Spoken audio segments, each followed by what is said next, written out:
Paimon, we're back. Are you feeling any better? Yep. Paimon's not cold anymore, but she's still a little dizzy. Flying probably isn't a good idea right now.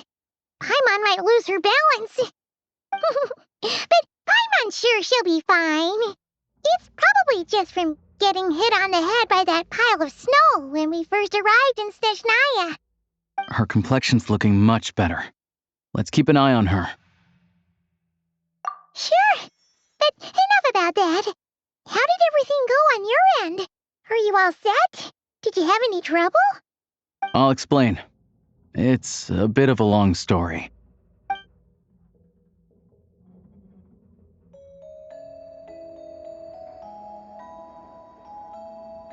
Jeez, you guys got pretty busy.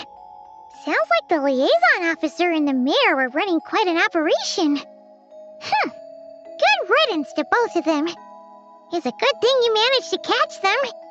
So, you said the train station will open again soon, right? And everyone has enough crystal now? Yeah. Well, enough to survive at least. Project Snezhnaya isn't going away anytime soon. People will still have to scrimp and save to make ends meet.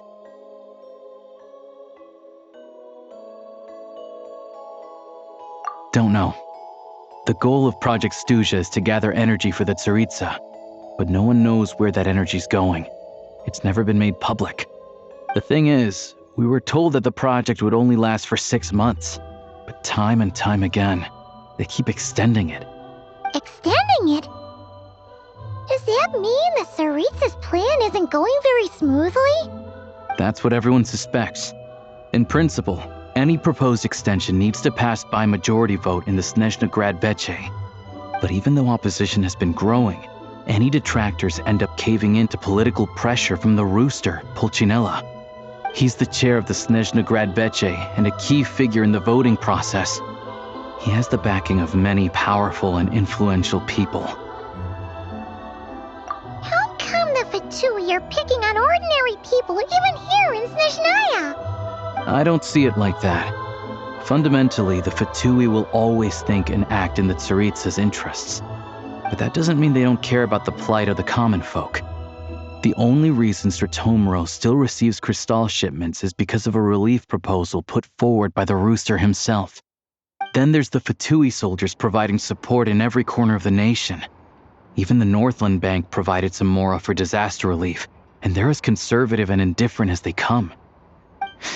It's just that the rich and powerful in their fancy palaces live in a completely different world from us. There's always going to be some conflict when those worlds collide. Yeah, well, even though we all believe in Her Majesty the Tsaritsa, there are still many differences of opinion on how best to tackle the big issues of the day. Regular folk don't have an easy way of getting their voices heard in Snezhnaya, while the rich and powerful are either unwilling or afraid to speak out for all sorts of complicated reasons. The Rokad provides the disaffected with false identities and an outlet to vent their frustrations. Of course, an organization like that exists in a gray area. The moment the Veche think they've crossed a line, there's sure to be a crackdown. But so far, they've been doing their best to help the common folk. Like us, don't you mean? You didn't hesitate to join in. You're not new to this, I can tell. That's because we're adventurers. It's our job to help people out with commissions and get to the bottom of things. Sounds like we're going to get along. So, what's your business in Snezhnaya? Aside from taking your friend to see a doctor, of course. I want to meet the Tsaritsa. It's complicated. I've had run-ins with many of the Harbingers along the way, and I really need to know what the Tsaritsa is up to. Her ultimate goal, what the Gnosis mean in all of this. Since I've made it this far in my journey, I have to find the truth, whatever it takes. Wait, so... no way. Are you who I think you are? Sounds like you've heard of us then. We're getting more famous by the day. I didn't realize I was in the company of giants. Honestly, we're all as curious as you are about what the Tsaritsa's planning, and why it has to involve us freezing to death in the snow. But getting in the same room as her won't be easy. The common folk aren't permitted to meet her at the best of times, and right now, she's probably not even in Snezhnagrad. Word is, she's heading east on a campaign to slay a monster.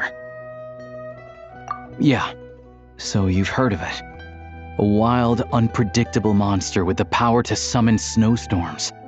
It also absorbs everything around it into its body, so it's growing constantly. Now, it's so big that the Tsaritsa has deemed it the #1 threat. Luckily, as it grew, it became increasingly less mobile, so it doesn't pose an immediate threat to this town or to Snezhnagrad. I'm sure the Tsaritsa and her personal guard, the Druzhna, won't have any trouble defeating the creature between them. It's just a question of how long it'll take. Suffice to say, you won't be seeing her anytime soon. You'll have to wait until she gets back. Fair. Well, the Fatui will be taking over management of the train station for the time being. Things should be up and running by tomorrow. Once it's open, we can see about getting your train towed to the station. Whoa! That's gotta take a lot of manpower. Are you sure we can talk them into it? The Fatui aren't exactly spotless in this whole mess. Plus, we helped them out. Should be easy enough to negotiate. As far as I know, all the paperwork is dealt with upon manufacture. I've never seen anyone check it, so I wouldn't worry. Having a train makes everything much easier. We'll reach Snezhnagrad in no time. I need to head there myself anyway. Got some game to trade for Mora. I know a good doctor in the city. I'll introduce you when we get there. Oh, thanks so much. Let's get a good night's sleep ahead of our big trip tomorrow.